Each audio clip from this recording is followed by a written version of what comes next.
बिस्मिल्लाहिर्रहमानिर्रहीम। अस्सलाम वालेकुम स्टूडेंट्स। एक्सरसाइज 6.5 का क्वेश्चन नंबर 5 है। इसमें हमें बताया गया कि एक कैनाल है यानी नहर है और उसमें एक पॉइंट पी है, एक क्यू है, एक आर है। पी और क्यू के दरमियान जो फासला है वो है 13 मीटर और क्यू और आर इन दोनों के दरमियान फासला 5 मीटर है डिस्टेंस इनका। और पी और आर इन दोनों के दरमियान जो डिस्टेंस है वो हमने फाइंड करना है। और कहा हमें ये गया कि ये जो नहर है इसकी विड्थ फाइंड करें यानी चौड़ाई। तो चौड़ाई इसकी क्या बनती है नहर की, इसका एक किनारा ये है, दूसरा किनारा ये है। तो ये नहर इस तरफ जा रही है तो इसमें इसकी चौड़ाई बनती है पी से आर तक। तो हमने इसकी विड्थ फाइंड करनी है पी से आर तक। यानी अगर हम इसको ट्रायंगल में देखें तो हाइपोटेनियस हमें दिया गया है, बेस भी हमें दी गई वैल्यू, और हमने परपेंडिकुलर जो है उसको फाइंड करना है और वही इस कैनाल की विड्थ होगी। और साथ में ये भी कहा गया कि ये क्यू एंगल इसको भी फाइंड करें। क्यू एंगल एक यहाँ पे जो एंगल है ये हमने निकालना है, ये वाला क्यू एंगल, और एक हमने ये फाइंड करनी है। अब क्यू एंगल है इसको हम पढ़ सकते हैं P Q are, angle P Q are इसको पढ़ सकते हैं। इसको हम मेजर एंगल क्यू अकेला भी पढ़ सकते हैं या इसको हम दोनों के दरमियान में लिख सकते हैं यानी पी क्यू आर। ये हमने डाटा लिख दिया, इसमें क्यू आर हमें दिया गया, पी क्यू दिया गया, पी आर पी से आर तक यानी इस नहर की चौड़ाई ये हमने निकालना है। और measure angle P Q R जो एंगल आपने फाइंड करना हो उसको सेंटर में हम लिख देते हैं। यानी जिस एंगल की आप बात कर रहे हैं उसका जो लेटर है या उसका नाम जो है वो हम सेंटर में लिखते हैं। तो इसको हम ऐसे भी लिख सकते हैं मेजर एंगल क्यू फाइंड करना है। लेकिन चूंकि हमें बुक में कहा गया कि पी क्यू आर फाइंड करें तो उसका मतलब यही है मेजर एंगल क्यू यानी क्यू एंगल कितना है। तो ये हमारे पास ट्राइंगल है पी क्यू आर। इसमें हमें दो साइडें बताई गई हैं, एक ये वाली बेस और एक हमें बताई गई है हाइपोटेनियस। हमने फाइंड करनी है पी आर यानी परपेंडिकुलर फाइंड करना है। तो आपको पता है कि जब हमारे पास दो साइड्स हों और तीसरी साइड हमने फाइंड करनी हो तो उसके लिए हम पैथागोरस थ्योरम यूज़ करते हैं। पैथागोरस थ्योरम क्या होता है कि हाइपोटेनियस इसका स्क्वायर एक साइड पे होता है अकेला, और बेस और परपेंडिकुलर इनके स्क्वायर दोनों इकट्ठे होते हैं एक साइड पे। यानी एक साइड पे सिर्फ हाइपोटेनियस होता है, बेस और परपेंडिकुलर ये दोनों दूसरी साइड पे होते हैं। ये पैथागोरस थ्योरम हमने यूज़ किया। हाइपोटेनियस का स्क्वायर यानी पी क्यू ये हाइपोटेनियस था, उसके बाद ये क्यू आर बेस का स्क्वायर प्लस परपेंडिकुलर का स्क्वायर। और हमने वैल्यूज पुट की जो हमें पता थी, 13 का स्क्वायर 169, 5 का स्क्वायर 25, और ये वैसे ही आ गया। अब 25 इधर प्लस हो रहा है राइट साइड पे, लेफ्ट साइड पे जाके ये माइनस होगा, 144 आ गया। अब इधर पी आर जो है इसका स्क्वायर है, स्क्वायर खत्म करने के लिए हम स्क्वायर रूट लेंगे, बोथ साइड इधर कैंसिल हो गया और यहाँ पे 144 का स्क्वायर रूट जो है वो 12 आ गया। तो ये 12 मीटर इसकी विड्थ आ गई। तो आप लिख दें so the width of canal is 12 metre. अब हमने फाइंड करना है ये मेजर एंगल क्यू। इसके लिए हम तीन फार्मूला हमारे पास साइन थीटा, कॉस थीटा और टैन थीटा। आप तीनों में से कोई भी फार्मूला यूज़ कर सकते हैं क्योंकि हमारे पास अब तीनों साइड मौजूद है। अगर हमारे पास ये साइड अब ये परपेंडिकुलर ये अभी हमने फाइंड किया, अगर ये ना होती तो हमारे पास बेस और हाइपोटेनियस थे तो ये कॉस थीटा फार्मूला लग जाता। और अगर अब हमारे पास ये परपेंडिकुलर भी आ चुकी है तो आप अगर साइन थीटा वाला फार्मूला लगाएं तो फिर ये परपेंडिकुलर और हाइपोटेनियस यूज़ होगा। अगर आप कॉस थीटा वाला लगाते हैं तो फिर ये बेस और हाइपोटेनियस मौजूद होगा, ये भी हमारे पास है। अगर आप टैन वाला फार्मूला यूज़ करते हैं तो फिर उसमें परपेंडिकुलर और बेस ये दोनों भी मौजूद हैं, ये वाला भी यूज़ हो सकता है। तो तीनों में से आप कोई भी यूज़ कर सकते हैं। हम लोग उसी फार्मूले को यूज़ करेंगे जो हमें वैल्यूज़ दी गई हैं, एक बेस दी गई है और एक हाइपोटेनियस दी गई है। बेस और हाइपोटेनियस ये किस फार्मूले में आते हैं, ये है कॉज। ये कॉज वाला हमने फार्मूला यूज़ किया, cos measure angle P Q R is equal to base over hypotenuse. ये क्यू आर बेस है और पी क्यू जो है ये हाइपोटेनियस है। इनकी वैल्यूज हमने पुट की, हमारे पास है 0.38। अब कॉज इस साइड पे है लेफ्ट साइड पे, इसको हम राइट साइड पे लेके जाएंगे तो ये बनेगा कॉज इनवर्स और आगे 0.38। अब कॉज इनवर्स कैसे फाइंड करना है, आपने कैलकुलेटर पे लिखना है शिफ्ट का बटन दबाना है और आगे लिखना है कॉज, तो ये कॉज इनवर्स लिखा जाएगा। उसके बाद आपने ये वैल्यू लिखनी है, इक्वल का बटन दबाना है तो आपके पास आ जाएगा 67.7 डिग्री ये एंगल है यहाँ पर। क्वेश्चन नंबर 6 है, इसमें हमें दो ट्राइंगल्स दी गई हैं। एक ट्राइंगल है हमारे पास ये वाली जो नज़र आ रही है ए बी और डी, ये ट्राइंगल है, और दूसरी ट्राइंगल है हमारे पास बी सी और डी, ये ट्राइंगल। हमें ये जो ट्राइंगल है बी सी डी ये वाले, इसकी एक साइड है एक्स, वो हमसे पूछी गई है बस। अब एक्स कैसे फाइंड होगा, आपको पता है कि आपके पास दो साइड हो तो आप तीसरी फाइंड कर सकते हैं। एक्स को आपने फाइंड करना है इस ट्राइंगल में, तो फिर आपके पास ये साइड होनी चाहिए, ये है हमारे पास, और एक ये साइड होनी चाहिए, ये हमारे पास साइड नहीं है। अगर ये दोनों साइड होंगी तो आप इनकी मदद से ये एक्स वाली साइड फाइंड कर सकते हैं यूजिंग पैथागोरस थ्योरम। अब ये साइड नहीं है, अब साथ वाली ट्राइंगल में देखें, ये जो साइड है ये इसकी भी है, इस वाली ट्राइंगल की भी है, ए बी डी ये ट्राइंगल। अब इसमें दो साइडें हमें दी गई हैं, इन दो साइड को यूज़ करके हम ये वाली साइड फाइंड करेंगे। जब ये हमें हमारे पास आ जाएगी, उसके बाद हम इस साइड को और ये वाली साइड है, इन दोनों साइड को यूज़ करके एक्स फाइंड कर लेंगे। यानी ये जो साइड है ये दोनों ट्राइंगल की कॉमन है, इस साइड को हम इस ट्राइंगल की मदद से निकालेंगे। जब ये निकल आएगी फिर इस साइड को और ये जो 8 है इन दोनों को यूज़ करके हम एक्स फाइंड कर लेंगे। तो पहले हम इस ट्राइंगल में आते हैं, ट्राइंगल है A B D.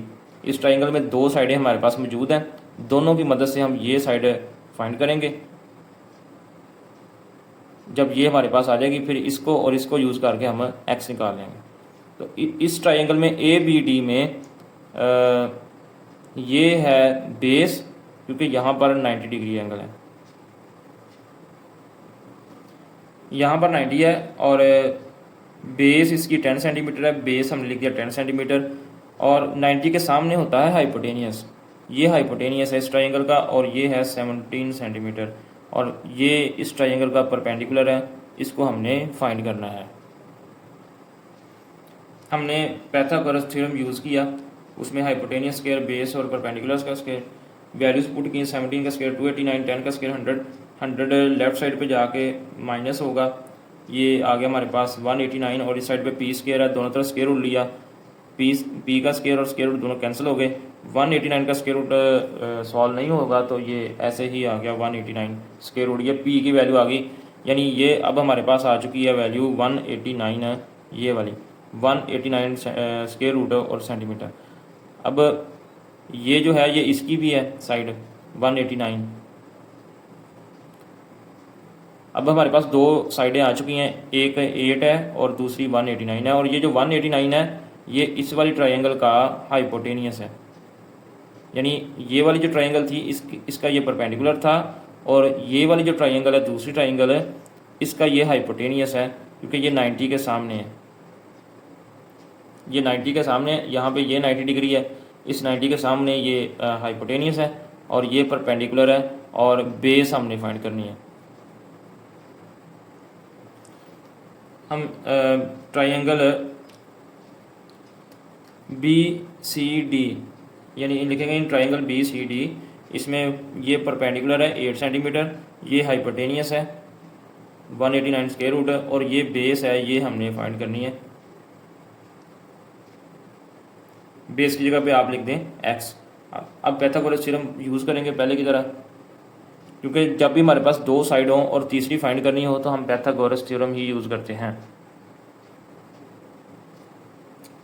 Pythagoras theorem लिखा, उसके बाद वैल्यूज़ पुट की, 189 का स्क्वायर रूट कैंसिल हो गया, ये सिर्फ 189 आ गई, यहाँ पे 8 का स्क्वायर 64 है, 64 लेफ्ट साइड पे माइनस होगा, 125 आएगा, बोथ साइड हम स्क्वायर रूट लेंगे, इधर स्क्वायर रूट से कैंसिल होगा, यहाँ पे इसकी फैक्टराइजेशन करेंगे 125 की, तो 3 5 आएंगे, 2 को इकट्ठा किया 5 का स्क्वायर, वो स्क्वायर रूट से कैंसिल हो जाएगा, बाकी 1 5 बच जाएगा। ये जो कैंसिल हो गया ये स्क्वायर रूट से बाहर आ जाएगा और ये स्क्वायर रूट के अंदर ही रहेगा, ये वाला 5, तो हमारे पास x की वैल्यू आ गई 5 × 5 square root centimetre. Question number 7 है, हमें बताया गया जी एक लैडर है, सीढ़ी है, वो दीवार के साथ लगाई गई है और सीढ़ी का जो फुट है वो 2 मीटर दूर है। बेस, ये बेस बोलते हैं दीवार की बुनियाद, from the base of the वाल। और जो लैडर है उसकी जो लेंथ है वो 8 मीटर है और उसके जो फुट हैं उनका फासला दीवार से 2 मीटर है और हमने फाइंड करनी है दीवार की जो हाइट है वो फाइंड करनी है। तो अगर इसको ट्रायंगल में देखें, हमारे पास हाइपोटेनियस दिया गया है, बेस भी दिया गया है और हमने परपेंडिकुलर फाइंड करना है। जस्ट हम पाइथागोरस थ्योरम यूज़ करेंगे और हाइपोटेनियस हमारे पास 8 है, बेस हमारे पास 2 है और परपेंडिकुलर ये हमने फाइंड करना था। 2 का स्क्वायर 4, 8 का स्क्वायर 64, ये 4 लेफ्ट साइड पे माइनस होगा, 60 आ गया हमारे पास परपेंडिकुलर का स्क्वायर। अब हमने इसके ऊपर से स्क्वायर ख़त्म करना है तो उसके लिए हम स्क्वायर रूट लेंगे बोथ साइड। 60 का स्क्वायर रूट आ गया हमारे पास 7.75 और ये मीटर है, परपेंडिकुलर असल में परपेंडिकुलर है 7.75 और यही जो है ये दीवार की हाइट है, तो हम लिखेंगे so the height of wall is 7.75 metre. Question number 8 में हमें एक ये रेक्टेंगुलर फील्ड बताया गया और उसका जो डायगोनल है, डायगोनल कहते हैं एक किनारे से लेकर दूसरे एक कोने से लेकर दूसरे कोने तक जो लाइन होती है उसको डायगोनल बोलते हैं। वो x+9 है और इसकी जो बेस है x+7 है, इसकी जो विड्थ है या इसकी लेंथ है x+7 है, इसकी विड्थ जो है वो x है। तो हमने x की वैल्यू फाइंड करनी है। तो ये भी एक ट्रायंगल बन गई ABC, ये बनी, ये एक ट्रायंगल बन गई है। इसमें ये बेस है, ये परपेंडिकुलर है और ये हाइपोटेनियस है। हमने x की वैल्यू फाइंड करनी है तो हम पाइथागोरस थ्योरम यूज़ करेंगे। ये वाली चीज़, ये इसको फाइंड करना है परपेंडिकुलर को, तो हम पाइथागोरस थ्योरम यूज़ करेंगे। ये हमने लिखा using Pythagoras theorem hypotenuse square is equal to base square plus perpendicular square. अब हाइपोटेनियस हमारे पास x+9, तो हम लिखेंगे x+9 का स्क्वायर, बेस है हमारे पास x+7, x+7 का स्क्वायर प्लस परपेंडिकुलर हमारे पास x, तो हम लिखेंगे x का स्क्वायर। अब यहाँ पर दो वैल्यूज़ हैं, ऐड हो रही हैं, प्लस हो रही हैं और ऊपर होल स्क्वायर है, ये फार्मूला यूज़ होगा a+b whole square, a+b whole square formula use होगा जिसमें 2ab आता है। इसी तरह ये भी दो वैल्यूज़ हैं, इसमें भी फार्मूला यूज़ होगा a+b होल स्क्वायर। ये हमने फार्मूला यूज़ किए हैं, x+9 का होल स्क्वायर, x² + 2x और 9 7 + 9 का स्क्वायर यानी a² + 2ab + b का स्क्वायर। इसी तरह x+7 का भी हमने फार्मूला यूज़ किया यहाँ तक और x का स्क्वायर जो है ये वैसे ही आ गया साथ। इसके बाद हमने इनको सॉल्व किया, 2 9 को मल्टीप्लाई करवाया 18 आ गया, 18x यहाँ पे 2 7 को मल्टीप्लाई कराया तो 14x आ गया। इसके बाद ये सारी वैल्यूज़ को हमने राइट साइड वाली सारी वैल्यू को उठा के लेफ़्ट साइड पे ले गए हैं। अब ये आपस में ऐड या सब्ट्रैक्ट होंगी, जैसे ये x² प्लस का ये माइनस का दोनों कैंसिल हो गए, ये 18x प्लस का है और ये -14x है, ये दोनों ऐड होंगे सब्ट्रैक्ट होंगे आपस में, +81 और -49 ये भी आपस में सब्ट्रैक्ट होंगे। हमारे पास आएगा -x² + 4x + 32 is equal to 0। चूँकि राइट साइड पे कुछ भी नहीं बचा था तो हम वहाँ पे 0 लिखेंगे। अब ये क्वेश्चन जो है वो मिड टर्म ब्रेक की तरफ जा रहा है, 3 वैल्यूज़ हैं, एक स्क्वायर वाली है, एक सिंपल x वाली है और एक कांस्टेंट है। लेकिन ये माइनस है, इसको हमने ख़त्म करना है। माइनस को ख़त्म कैसे करेंगे कि आप एक माइनस से बोथ साइड मल्टीप्लाई करवा दें, एक माइनस अपनी तरफ से एक माइनस को बोथ साइड मल्टीप्लाई करवा दें। होगा क्या कि वो माइनस जो है वो इसके साथ भी मल्टीप्लाई होगा, इसके साथ भी होगा, इसके साथ भी होगा और राइट साइड पे भी होगा। जैसे हम लिखते हैं जी taking square on both side, taking square root on both side, तो माइनस को भी आपने बोथ साइड ही मल्टीप्लाई करवाना है हर वैल्यू के साथ। 1 2 3 और एक राइट साइड पे वैल्यू है 4, चारों वैल्यू के साथ आपने माइनस को मल्टीप्लाई करवाना है। तो वो होगा क्या कि वो माइनस इन सब के साइन चेंज कर देगा और एक्स स्क्वायर के साथ जो माइनस है ये खत्म हो जाएगा, प्लस हो जाएगा। ये मैंने माइनस को तमाम वैल्यू से मल्टीप्लाई करवाया है बोथ साइड। आप बोथ साइड किसी को भी मल्टीप्लाई, किसी भी नंबर को मल्टीप्लाई करवा सकते हैं। ये साइन चेंज हो गया +x², ये साइन चेंज हो गया माइनस हो गया, ये साइन चेंज हो गया माइनस, और 0 माइनस के साथ मल्टीप्लाई होता है तो 0 को कोई फ़र्क नहीं पड़ता। अब इसके बाद यहाँ पे मिड टर्म ब्रेक होगी, ये पेयर बनेगा 8 4 32, क्योंकि हमने लास्ट वाला नंबर लेके आना था, पेयर बनाना है कोई भी दो नंबर को मल्टीप्लाई करवाएं कि लास्ट वाला नंबर आए। हमने 8 और 4 को मल्टीप्लाई करवाया 32 हो गया, और उनको आपस में प्लस करें या माइनस करें तो सेंटर वाला नंबर आए, यानी ये 4, तो माइनस करने से इनको सेंटर वाला नंबर भी आ रहा था। तो हम लिखेंगे -8x + 4x -32 = 0। अब हम दो में से कॉमन लेंगे, इन दो में से कॉमन लेंगे और इन दो में से कॉमन लेंगे। इधर से हमारे पास ब्रैकेट में आ गया x-8 और इधर से 4 कॉमन लिया तो हमारे पास आ गया ब्रैकेट में x-8। x-8 दो सेम है, इसको एक दफ़ा लिखेंगे और एक दफ़ा x + 4 को लिखेंगे। अब दो फैक्टर मल्टीप्लाई हो रहे हैं और इक्वल टू 0 है, हम पहले फैक्टर को भी इक्वल 0 लग कर देंगे, दूसरे को भी इक्वल टू 0 लग कर देंगे। यहाँ से x की वैल्यू आ जाएगी, x आ जाएगा x = 8, एक ये वैल्यू आ गई और एक आ गई x = -4। इसमें जो -4 है इसको हम निगलेक्ट कर देंगे क्योंकि ये पॉसिबल नहीं है। दो वैल्यूज़ आई हैं x की, इनमें से एक वैल्यू जो है वो करेक्ट है। -4 जो है ये करेक्ट नहीं है क्योंकि b से c ये लेंथ है, लंबाई जो होती है लेंथ होती है कभी भी माइनस में नहीं होती, तो इसलिए -4 को हम निगलेक्ट कर देंगे और हमारा जो आंसर है वो 8 होगा। फिर हम लिखेंगे जी so value of x is 8 metre, positive वाली वैल्यू को हम यूज़ करेंगे। क्वेश्चन नंबर 9 है, इसके दो पार्ट है। पहला पार्ट है जी ट्राइंगल हमें दी गई है ABC, ये बड़ा आसान सा है। इसमें हाइपोटेनस हमें दिया गया है और बेस दी गई है, परपेंडिकुलर हमने फाइंड करना है, तो वही चीज़ इसमें पैथागोरस थ्योरम यूज़ होगा। ये हमने पैथागोरस थ्योरम यूज़ करके B की वैल्यू फाइंड कर ली है। इसके बाद पार्ट नंबर 2 है, इसमें हमें दो ट्राइंगल दी गई हैं। एक ट्राइंगल है ABD और दूसरी ट्राइंगल है BCD। इस तरह का हमने क्वेश्चन पहले भी किया है। हमने जो ट्राइंगल ABD है इसकी जो साइड है x, इसको हमने फाइंड करना है हाइपोटेनियस। इसके लिए फिर हमें इसका भी पता होना चाहिए और इसका भी हमें पता होना चाहिए,